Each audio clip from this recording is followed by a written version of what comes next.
Muy bien, muy buenas. ¿Cómo están, queridos estudiantes? Estamos casi en el final de nuestro curso de Introducción a la Comunicación Cristiana y hoy tengo el privilegio que nos acompaña una eminencia en este mundo de las comunicaciones, alguien de quien yo he aprendido muchísimo, pero también alguien que siempre tiene algo nuevo para aportar, para enriquecer y para desafiarnos a todos aquellos que nos inmiscuimos en el mundo de las comunicaciones, así como para la iglesia. Me acompaña el reverendo Brian Utter. Él es profesor de los medios masivos en la Universidad Nazarena de Olivet. También él es coordinador global del Ministerio TMM y es director de la red de emisoras Brilla.fm. Y tenemos el privilegio de tenerlo con nosotros. Brian, bienvenido. Un saludo para nuestros estudiantes. Gracias, Vivi. Es un privilegio para mí para estar con ustedes por esta manera de hablar acerca de mi pasión, que es la comunicación y los medios masivos. Y para nosotros, increíble tener el privilegio de tenerte. Tú estás en los Estados Unidos, yo me encuentro en Ecuador y esta clase va a ser impartida a estudiantes de diversos países. Y mira cómo la tecnología nos acerca y nos permite tener esta clase que seguramente va a ser tan enriquecedora para nuestros estudiantes utilizando simplemente el Internet y una computadora. Es increíble lo que ahora podemos hacer. Es por eso que en esta unidad yo quisiera preguntarte, Brian, ¿de qué manera tú puedes aportar para nosotros sugiriéndonos cómo nosotros podemos aprovechar en estos tiempos las redes, los medios de comunicación para comunicar el Evangelio? Sí, claro. Bueno, no sé, es un ley o un dicho en los medios por muchos años que es el contenido es el rey. Debe tener un buen contenido, ¿no? Y para nosotros, para la iglesia, el mensaje de Cristo es el contenido. Pero ahora, en estos últimos años, está diciendo un segundo parte de esto, que la distribución es la reina. Ujú. Porque la distribución está cambiando mucho por los medios masivos ahora. Hace 10 años, 15 años quizás, cuando está pensando en la plataforma de la iglesia, es la plataforma en el templo de la iglesia, con el púlpito, ¿no? Y el pastor está predicando cada domingo desde esta plataforma. Pero ahora, con toda la tecnología que hay, la plataforma es diferente. Sí, seguimos con la plataforma en el templo, pero estamos aprendiendo todos ahora en este último año de COVID que necesitamos usar las plataformas de la tecnología para comunicar este mensaje.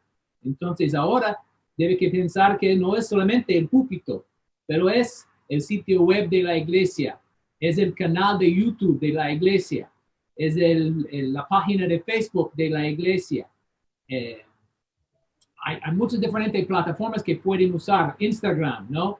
Eh, hay algunas plataformas que son para individuales, la persona, el pastor, y otros que puede ser una plataforma para la iglesia Ujú. local. Por ejemplo, Twitter. Twitter es una plataforma individual, es para el pastor, no es para la iglesia. ¿Por qué? Twitter y también Instagram, más de todo, es para comunicar uno a otro, uno a uno. Entonces, el pastor debe que tener Twitter, si es parte de la cultura donde vive. No todas las culturas usan Twitter, me entiendo, Claro. entiendo eso, ¿no? Ujú. Pero la iglesia debe que tener un canal de Facebook ahora, un canal de YouTube también y un sitio web. Y la distribución del contenido puede pasar por todas estas plataformas. Muchos ahora están predicando en las iglesias y tiene Facebook Live, donde está en vivo, transmitiendo el culto de la iglesia. Está bien, es suficiente. La cosa importante es recordar que la parte de audio es difícil de tener buen audio usando Facebook Live si no es conectado en una forma profesional. Hay sistemas que existen donde pueden recibir la imagen por una cámara del pastor predicando y pasar el sonido, pero no el sonido del templo. Es la cosa, muchos hacen ese error, que del, del templo, el sonido del templo está hecho por el lugar, Pero cuando estamos transmitiendo por Facebook, por YouTube, necesitamos hacer otra mezcla de la música, de todo del culto. ¿Por qué? ¿Dónde tenemos los micrófonos? Tenemos en los cantantes que están en la plataforma, pero no tienes micrófonos en toda la gente de la iglesia que está cantando también. Entonces necesitamos esto cuando estamos transmitiendo por YouTube, por Facebook, para captar todo el ambiente del culto de la iglesia. Y para capturar eso. La cosa importante de recordar es que hay nuevas reglas en la forma digital para la iglesia local. Un culto de 1 hora y media no funciona por Facebook. No tenemos la atención digital, la gente. Simplemente es 40 minutos, 45 minutos. Y también necesitamos pensar en otra cosa. Si estamos pregrabando el culto para transmitir en vivo, ¿no? En Facebook y YouTube, porque puedes hacer eso, necesitamos pensar en la audiencia. La audiencia no es el templo. Si el templo está cerrado por COVID, necesitamos grabar pensando que es de una forma más íntima ahora. Quizás es una persona mirando, quizás es una familia mirando, no es toda la gente de la iglesia. Entonces necesitamos comunicar en esta forma también. Y también pensar que hacemos en el culto no es igual de que estamos recibiendo en la casa. Entonces, para nosotros en nuestra iglesia, cuando cerramos el templo en marzo, nosotros no filmamos en el templo, filmamos en una plataforma que está en una sala para jóvenes, donde tenemos una mesa con sillas y el pastor quizás está entrevistando a alguien o quizás, siempre estamos cambiando. Cada semana es una cosa diferente. Una semana es una sofá, un sillón, donde está sentando el pastor, quizás el pastor de jóvenes, el pastor de alabanza, y todos los tres está hablando del tema del sermón, pero no es como un sermón, es diferente, es algo distinto, porque la audiencia es diferente. No es solamente la audiencia del culto, porque ahora el mundo está mirando. No solamente los 200 que están en el culto, pero quizás ahora es 3,000 personas alrededor del mundo que están mirando, pero está mirando uno por uno, una familia por familia. Entonces, necesitamos usar todas las plataformas disponibles para comunicar este mensaje. Y el mensaje va a tener un poco es un poco diferente en cómo presentamos el contenido ahora.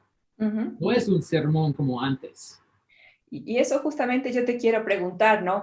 En vista de que ha cambiado la forma, está cambiando el formato también de la entrega del mensaje, ¿no? Ya no es solo presencial, sino es a través de los medios de comunicación masiva. ¿De qué manera podemos ser más persuasivos con el mensaje del Evangelio? Bueno, una cosa excelente para pensar es la forma de hablamos. Es como la forma de que hablamos en la radio. Estamos hablando a ti, tú, vos, no ustedes. ¿No? Es una forma más íntima hablando a una persona, a ti. Entonces debe que hablar en esta manera porque es una conexión íntima cuando está transmitido por Facebook o por YouTube.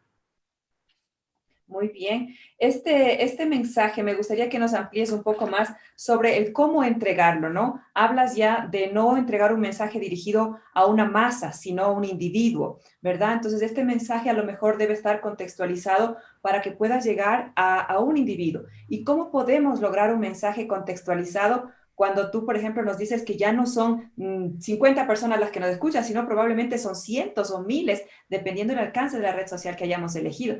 Entonces, ¿cómo podemos convertir ese mensaje para que sea individual? Bueno, la forma de comunicar que es más efectiva es por historias. compartiendo una historia de una persona. Es como Jesús hizo en la Biblia durante sus años de ministerio. Él usa las historias para enseñar a sus discípulos y en las predicaciones también. Entonces, una historia que tiene algunos caracteres de esta historia tiene un impacto más fuerte en una persona que está escuchando. Muchos de los medios ahora en demanda, dice, ¿no? Es podcast. Y los podcasts que son los más populares son el formato de contando historias. ¿Por qué? Porque la gente está conectando con esas historias. Cuando estamos hablando de alguien con un nombre específico, ¿no? Y estamos compartiendo los detalles de esta historia. Cada detalle es una oportunidad para que alguien pueda conectar con esta historia también. Porque mientras está compartiendo esta historia, la persona que está escuchando está pensando de su vida también. Si está hablando de un muchacho que está preparando comida, tiene un restaurante y una cosa de su restaurante es que es un restaurante para todos. Si vienes a mi restaurante y no tienes dinero para pagar, está bien, tú puedes comer sin costo. Entonces estamos compartiendo de esta historia. Kazi es su nombre, es de Medio Oriente. Y Kazi tiene un restaurante que está en la ciudad de Washington, ¿no? Está muy cerca de la Casa Blanca. Y en su restaurante, si no tienes dinero, si no tienes casa, estás viviendo en la calle, no importa, viene y puedes comer. Esta es parte de su historia. Y la historia continúa, porque ahora con COVID, su restaurante está cerrada y es difícil para mantener su negocio, muchos problemas. ¿Y qué hace la gente? La gente está dando ofrendas. La semana pasada, dando ofrendas de casi $300,000 para que él puede seguir preparando comida para aquellos que no tienen comida. Entonces, es una historia. Entonces, Kazi es su nombre. Es un detalle. Ajá. La ciudad, Washington, es un detalle. Está cerca de la Casa Blanca, es un detalle, ¿no? Entonces, esas cosas están conectando a la gente a la historia. Entonces, cuando estamos compartiendo historias de la Biblia, necesitamos estos detalles también. Por esa razón usamos los nombres. Noé, Pablo, Timoteo, ¿qué hacen, no? Todas las historias de la Biblia que conocemos nosotros tienen detalles, tienen nombres. Esta es la razón.